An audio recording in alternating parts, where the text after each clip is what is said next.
Kila mwenye kulia kuna siku ataliliwa naye. Kaondoka mtu umelia sana, taban umelia, umehuzunika. Kullu man yabki sayubka alai, kila mwenye kulia ipo siku yake naye ataliliwa. Wa kullu man yan'a sayun'a alai, na kila mwenye kutangaza msiba iko siku naye atatangaziwa yeye. Kullu bini untha wa in talat salamatuhu yawman ala alatin hadba'a manqulu fa idha hamalta ila alquburi janazatan fa'lam annaka ba'daha mahmulu. Anasema kila alozaliwa na mwanamke hata akiishi umri wa miaka mingapi, lakini siku moja ataondoka duniani. Fallailu mahma tala fala budda min tulu'i alfajri wal umru mahma tala fala budda min dukhuli alqabr. Usiku uwe mrefu utakapokuwa, lakini alfajiri itafika taba, na umri uwe mrefu utakapokuwa, lakini siku moja utakufa. Faman baka sayubka alai wa man na'a sayun'a alai, atakayeomboleza, atakayelia ataliliwa, na atakayetangaza kifo atatangaziwa siku moja. Hizi ni historia zinabakia baada ya wewe kuondoka. Nasema mal mar'u illa hadithun ba'dahu fakun khaira hadithin liman wa'a, hakuwa mtu ila ni historia baada ya kuondoka. Kuwa historia nzuri kwa watu, tengeza historia nzuri kwa watakao kuja kutaja baadaye. Man baka sayubka alai wa man na'a sayun'a alai wa kullu madhkhurin sayafna. Kullu madhkhurin sayafna, kila mwenye kutegemewa siku moja ataondoka. Kullu man alaiha fanin wa yabqa wajhu rabbika dhul jalali wal ikram, kila mwenye kuwa juu ya mgongo wa dunia ataondoka. Kama kuna mtu unamtegemea, hakikisha kwamba siku moja ataondoka, atakuacha wewe au utamwacha wewe. Wa kullu madhkurin, kullu madhkurin, kila mwenye kutajwa, kila mwenye kukumbukwa, sayunsa, iko siku atasahauliwa. Ipo siku utamsahau unayemtaja taja kwa wingi, unayemkumbuka mpaka watu mbona siku hizi umtaji fulani, umeshamsahau. Na kullu bakin sayubka alayhi wa kullu man yan'a sayun'a alayhi wa kullu madhkurin sayafna wa kullu madhkurin sayunsa, kila mwenye kutajwa tajwa atasahauliwa. Kisha anasema huyu mwenye hekima, sayabqa Allahu wahda, atakayebakia ni Mola peke yake. Man ala fallahu a'la, atakayefanya takaburi ya kibri chochote ajue Mungu yuko juu yake zaidi. Ndugu zangu, nimezitizama hizi sura, nimemkumbuka almarhum na namtaja kwa wema. Ana kisa ni kwa nini ameitwa Saleh qad aflah. Kwa nini tunamtaja? Kwa sababu tunachukua ibra ndani yake. Alikuwa akipenda sana kuisoma suratul Mu'minun, qad aflaha almu'minun, mpaka akabandikwa jina la Saleh qad aflah rahimahullah rahmatan wasi'a. Kila alikuwa akipata fursa ya kusalisha labda jamaa yoyote, ilikuwa baada suratul Fatiha atasoma suratul Mu'minun, tena aya zile 10 mpaka 11 ndizo sana alikuwa akizikari. Sasa mtu kwa mujibu wa matendo yake anayoyatenda kwa wingi, mpaka jina huwa limempata kutokamana na vile vitendo vyake, mpaka watu wakawa wanamtaja. Utasikia mnenguaji maarufu kwa sababu ya kunengua kwake, na utasikia muogeleaji, mvuvi, mhubiri, kila aina ya kitu ambacho umekizoea. Kama ni cha kheri fabiha wa neema, kama ni cha kheri fabiha wa neema. Wengine usikia yule ustazi msalihina, yule 5 salawat. Kama ni cha kheri fabiha wa ni'ma, kama ni cha shari, kama mnenguaji mbele za watu. Lakini Saleh rahimahullah ilikuwa ni unwani nzuri kwa wazee na vijana. Ma adhana almuadhdhin illa wa huwa dakhil almasjid. Kila ukiingia msikitini utampata, na umri wake mwisho mwisho hata kusali kwa kusimama alikuwa hawezi, alikuwa kisali kwa kukaa kona ile pale. Na ukija ukimpata unampata masikan bilquran alkarim yatlu alquran. Kila unapokwenda katika majalisul khair huwezi kumkosa. Na vile vile hii sura qad aflah, huko aliko tunatarajia kwamba ni shafi'an lahu, kwa sababu mtume anasema iqra'ul Qur'an fa inna al-Qur'ana ya'ti yawm al-qiyamati shafi'an li ashabi. Someni sana Qur'an, kwa sababu Qur'ani itakuja kumuombea mtu wake anayeisoma kwa wingi. Yaqulu ya Rabb mana'tuhu an-nawma laylan wa naharan fashaffi'ni fi. Itamuomba Allah, imwambie ya Rabb, usiku na mchana nilimnyima usingizi huyu, basi nipe idhni ya kumuombea ende zake peponi. Fayushaffi'u, Mungu ambia Qur'ani muombe. Tunataraji Qur'ani hasa ikiwa suratul Mu'minun alokuwa akisoma, tunataraji kwa Allah kwamba itakuwa shafi'a lahu fi qabrihi. Kisa kama hiki kinanikumbusha hadithi iliyotokea wakati wa bwana mtume Muhammad. Anasema kana al-ansari indama yaumu an-nas yaqra'u fi kulli rak'atin surat al-ikhlas wa suratan ukhra. Alikuwepo ansari mmoja kila akiwa imamu akisoma sura atasoma suratul ikhlas na sura nyingine, lakini ikhlas haachi. Kila kisalisha yeye hakikisha katika kusalisha kwake na suratul ikhlas itakuwepo, japokuwa atasoma na sura nyingine baadaye, mpaka wale wenzake wakamwambia imma an taktafi biha wa imma an taqra ghayraha.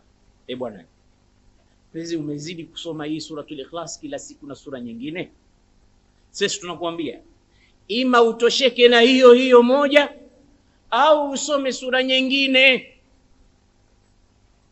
kama hivi tunavyosoma, imma an taktafi biha wa imma an taqra ghayraha. Soma nyingine au tosheka na hiyo hiyo moja, usiongeze na nyingine ya pili. Sio kwamba tunakuambia usisome suratul ikhlas, soma, lakini hiyo hiyo usiongeze na nyingine, au soma sura nyingine. Na yeye akawaambia imma an ummakum wa aqra'aha wa imma an a'tazila al-imama. Imma mnivumilie nisalisheni, nikusalisheni niwe ninaisoma, au kama hamtaki tafuteni imamu mwingine. Wale watu wanamtaka imamu wao. Sasa imamu kaga sharti nasema imma an aqra'aha wa imma an a'tazila al-imama. Chagueni mawili, moja katika mawili. Imma nisalishe na suratul Fatiha na suratul al-Ikhlas nisome, au mnisame atafutwe imamu mwingine. Wale wakaenda wakamuuliza Mtume Muhammad sallallahu alaihi wasallam, huyu bwana vipi? Asije kana tuletea bid'a. Hebu muulize, mbona anatufanyia haya mambo ambayo sisi hatujawahi hata kukusikia wewe? Akisali huyu suratul Fatiha alafu Ikhlas, na Ikhlas yatasoma na nyingine sura. Sisi tunamwambia imma an yaktafi biha wa imma an yaqra ghayraha, hataki. Tunakasema isaluhu limadha yaqra, limadha yuhibbu. Muulizeni kwa nini anapenda kuisoma sana, mapenzi yake kuisoma kwa nini, muulizeni. Wakamuuliza akasema li anna fiha sifatur rahman, ndani ya hii sura kuna sifa za Mwenyezi Mungu Azza wa Jalla, wa ana uhibbuha, na mimi nazipenda hizo sifa na ninapenda kila mara niisome. Mtume akaletewa habari, jibu lake hili sema akhbiruhu anna Allah yuhibbuhu, kamwambieni naye kwamba Mungu anampenda. La ilaha illa Allah. Mapema alikuwa hafanyi vile kwa ria.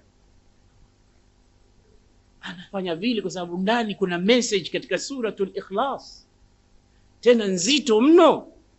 Qul huwa Allahu ahad, sio Allahu wahid, ahad la thaniya lahu. Allahu samad, ndio mwenye kukusudiwa kwa kila haja.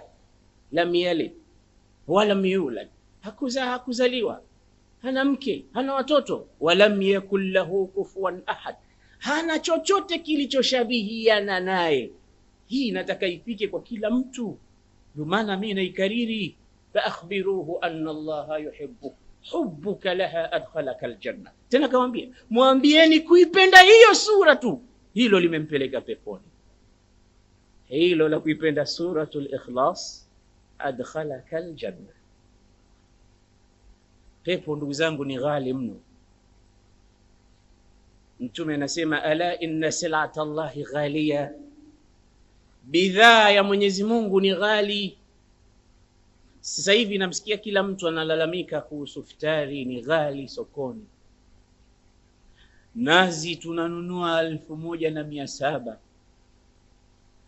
na kila kilichokuwa rahisi sasa kimepanda, na maisha yamekuwa magumu. Bidhaa zao kila mmoja ameona kwamba Ramadhani imeingia, amepandisha bei. Sasa na bidhaa ya Mungu je? Bidhaa yake ni ghali. Am hasibtum an tadkhulul jannata walamma ya'lamillahu alladhina jahadu minkum wa ya'lamu as-sabirin. Mnadhani mtaingia peponi kirahisi rahisi, wala Mungu hajawaona ni wepi wenye kufanya jihad, na ni wepi wenye kusubiri, ni wepi wacha Mungu, ni wepi wanaomtii. Mnadhani kutaingia peponi tu mtu hivi hivi bure bure tu? Nayo ni ghali.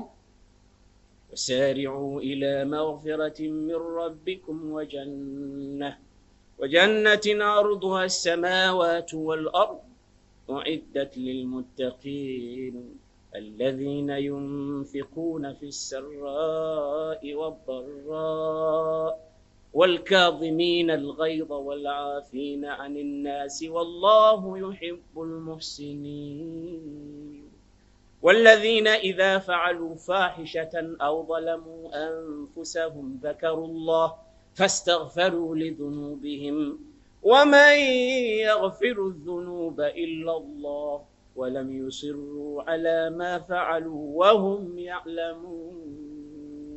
Allah kazitaja sababu za kumpeleka mtu peponi. Moja kati ya hizo ni nzito. Kumsamehe mtu inataka moyo mkubwa, kutoa mali yako inataka moyo mkubwa, kufanya kheri zozote inataka moyo mkubwa. Leo Mtume atangaze tu kwamba mwambieni kishaingia peponi huyo, kwa sababu ya kuipenda suratul Ikhlas. Marhum alikuwa akipenda sana suratul Mu'minun, kisali qad aflah. Hebu tuzisikilize aya za suratul Mu'minun.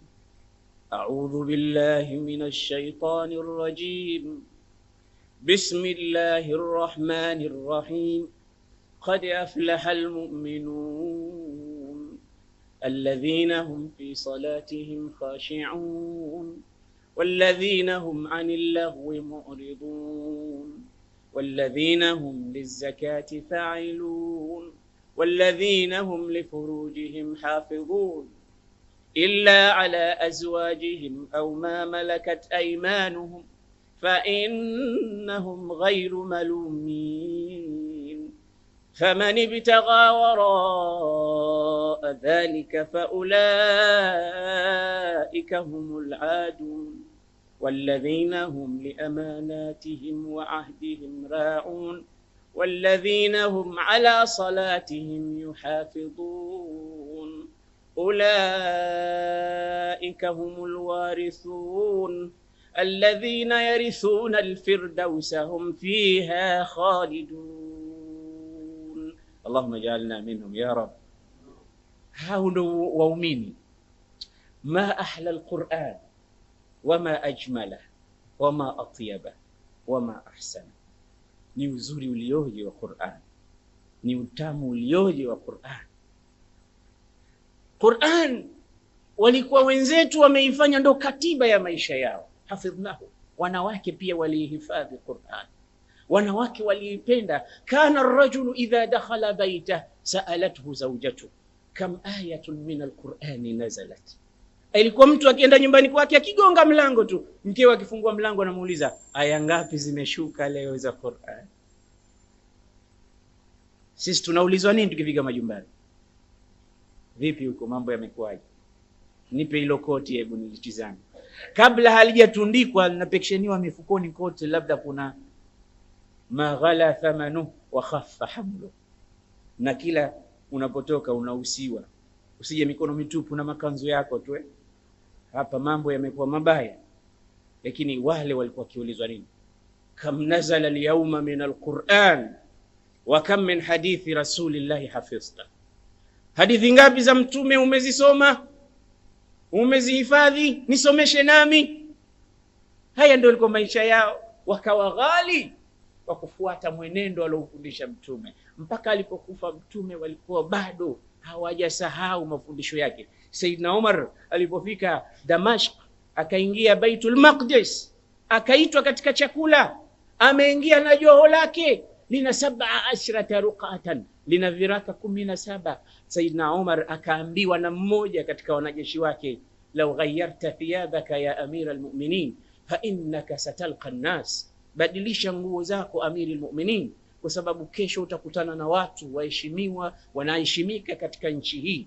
Badilisha nguo hizo. Hatutaki amiri wetu akakabiliane na watu akiwa na joho au nguo ina viraka.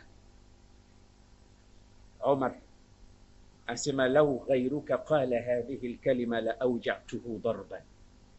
Ingelikuwa ni mtu mwingine sio wewe sahaba wa mtume amesema maneno haya, ningempiga kofi. Lakini ule usuhuba wako na mtume umekutetea.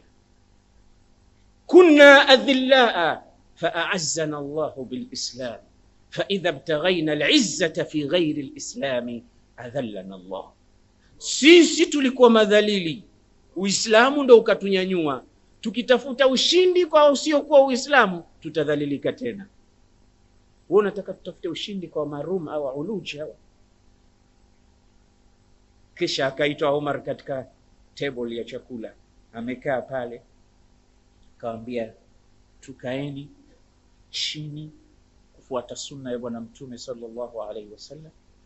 Kisha wakati alipokuwa nakula, tonge moja likadondoka. Mmoja katika wafuasi wake akamwambia Sayyidina Umar, limedondoka hivi. Sayyidina Umar akaacha chakula akalifuata tonge lilodondoka. Akamwambia mfuasi wake mmoja, inna Allaha ghaniyun an luqmatika ya amira almu'minin, Mwenyezi Mungu ni tajiri wa tonge lako hilo moja lilopotea. Usiwe na haja ya kuconcentrate na tonge liloanguka, achana nalo. Hawa watatucheka, hawa watatizama tonge la chakula cha chini cha sahani kipo.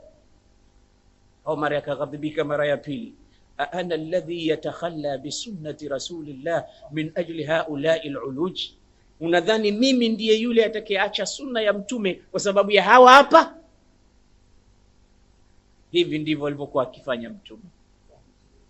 Anachukua tonge, anapangusa mahali ambapo kumechafuka, anakula palipokuwa safi. Sallu ala al-Mustafa. Qad aflaha al-mu'minuna alladhina hum fi salatihim khashi'un. Aya zinasema qad aflaha, hakika wamefaulu waumini. Qad harfu at-tahqiq. Idha jaa ba'da qad fi'l madi kana bima'na التحقيق، وإذا جاء بعد قد فعل مضارع يكون معناه التقليل. علماء اللغة wanasema ikija baada ya qad fi'l madi, kitendo kilichopita, maana yake ni hakika hiyo, hakuna tena mjadala hapa. Kama ilivyokuja qad sami'a Allahu qawla allati tujadiluka fi zawjiha. Huyu mwanamke aliingia kwa mtume akamwambia, Rasulullah, mimi na mume wangu tumegombana, naogopa nikiwa mbali na yeye mambo yatazidi kuwa mabaya, lakini amenishabihisha na mama yake. Je, naweza kurudi? Mtume akamwambia, la araki illa waqad harumti alayhi, wewe umeshakuwa haramu kwake. Akamwambia, basi kama sijapata solution kwako, ila Allahi ashku hajati, nampelekea Mungu salamu hizi, anitafutie matatizo, anitafutie kutatua matatizo yangu, maana mume wangu nampenda bana. inna liya minhu auladan in dhamamtuhum ilayya ja'u wa in dhamamtuhum ilayhi da'u. Watoto akiwa nao yeye watapotea, nikiwa nao mimi watakufa njaa. Sote tunahitaji kuwalea watoto wetu, lakini sasa njia ipo ya kurudi au hakuna? Mtume salama amekaa akamwambia hakuna njia, naona umekuwa haramu kwake. Lazima ila Allah ashku bathi, Mungu ndo atakayenishtakia nitatulia matatizo yangu. Pale pale Bibi Aisha anasema wallahi nilikuwa chumbani na Mtume, mimi na yeye, wakati anaingia bibi huyu. Alipoingia akasema na Mtume, mimi sikusikia alichosema na Mtume ni kitu gani, lakini pale pale zikashuka aya qad sami'a Allahu qawla allati tujadiluka fi zawjiha wa tashtaki ila Allah wallahu yasma'u tahawurakuma inna Allaha sami'un basir. Aya zimeshuka kwamba hakika Mwenyezi Mungu amekwisha kusikia maneno ya mwanamke ambaye anashtaki kwako kadhia ya mumewe, na Mwenyezi Mungu tayari analeta solution. Ndugu zangu, qad ikija baadaye fi'lu madhi, hiyo ni hakika.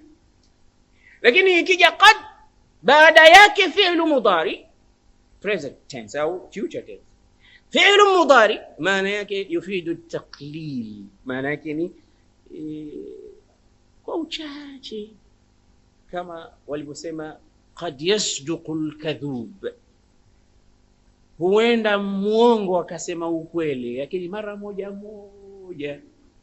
tabia yake muongo, anasema uongo 24 saa, lakini kuna wakati anasema ukweli. Ndo qad yasduqu al-kadhub. Mara nyingine muongo pia usema ukweli, ndo qad ikija baadaye. Na haya ni masomo ya lugha, ni muhimu nayasema kwa sababu wanafunzi wanachukua. Ni muhimu sana kuifahamu lugha ya Kiarabu, kwa sababu zipo hurufu maalum zikija mbele yake maneno kadha kadha zinaleta maana tofauti. Mfano wa kilma anna, anna ikija mbele yake jumlatun ismiya ina maana nyingine, na anna ikija mbele yake jumlatan fi'liya ina maana nyingine. Anna yufakun, anna mbele ni jumlatan fi'liya, kwa hiyo itakuwa maana ya kaifa, vipi. Anna itakuwa maana yake ni kaifa, vipi, wanapondoa wanaharibu mambo. Lakini ikija anna mbele yake jumlatan ismiya inakuwa min aina, kutoka wapi. Hivi ni vitu muhimu kwa watu wanaotaka kusoma lugha na nahwu, ili wapate kufahamu kitabu cha Mwenyezi Mungu ambacho kimeshuka kwa lugha ya Kiarabu. Kitabun fussilat ayatuhu Qur'anan Arabiyan liqaumin ya'lamuna bashiran wa nadhira. Hapo katika suratu Ali Imran Mwenyezi Mungu ametuonesha mfano wake. Kullama dakhala alayha Zakariya al-mihrab wajada indaha rizqa qala ya Maryam anna laki hadha qalat huwa min indillah inna Allaha yarzuqu man yasha'u bighairi hisab. Anna imekuja baadaye jumlatan ismiya laki, kwa hiyo imekuwa min aina, kutoka wapi umepata chakula hiki. Ndugu zangu, Mwenyezi Mungu anasema hakika wamefaulu waumini alladhina hum fi salatihim khashi'un, lakini waumini ambao wana khushu'i katika sala zao, wametulia katika sala zao. Nini maana ya khushu'? Khushu'i man dakhala as-salah fakana la yadhkuru fi nafsihi wa fi qalbihi illa Allah. Mtu aingie katika sala hakumbuki katika sala, hamtizami katika sala, hafanyi mambo yoyote ya kushughulisha moyo wake katika sala isipokuwa kwa Allah. Huyo ndio khushu'. Tena anasema salli ka anna Allah amamak, sali kana kwamba Mungu yuko mbele yako unamuona. Fa in lam takun tarahu fa innahu yarak, na kama humuoni yeye anakuona. Hiyo ndio khushu'. Na zamani sahaba walikuwa kisali wakitizama juu, wengine wanatazama mbinguni, na mpaka leo watu wanasali. Lakini ziliposhuka aya ya khushu'i waqumu lillahi qanitin, anasema fakanu yanzuruna ila mawdhi sujudi, walikuwa hawatizami tena juu, mtu anatizama mahala pake pa kusujudu. Pale ambapo baba la uso litalala pale ndipo mtu anaposujudu. Na bahati kubwa kwa mtu ambaye anaweza kusujudu kwa baba lake la uso, kwa sababu uso ndio kiungo kitakatifu. unakidhalilisha chini. Hata sababu misikiti ya Mtume ilikuwa ni mchanga, watu wakiupakao mchanga uso wake. Liman, kwa ajili ya nani? Kwa ajili ya Allah subhanahu wa ta'ala. Ndio mmoja alikuwa ni kiwete, ni mlemavu, akaulizwa unatamani nini katika neema za Mwenyezi Mungu? Watu wakadhani atasema natamani nirudishiwe macho yangu na miguu yangu na mikono yangu na siha yangu. Akasema natamani niweze kuweka bapa langu la uso wakati wa sijida niseme subhana rabbiyal a'la. Wenzangu wanaopata utamu ule wanaposujudu wakamwelekea Mola wao, mimi siwezi, sijafanikiwa kufanya hivyo, uwezo huo sina. Haya ni mambo ambayo yanapata utamu kwa wale wanaojua utamu wa hivi vitu, kwa sababu katika sala kuna utamu. Ndio maana Mtume akimwambia Bilal, arihna biha ya Bilalu, ebu tufurahishe tuburudishe na hiyo sala.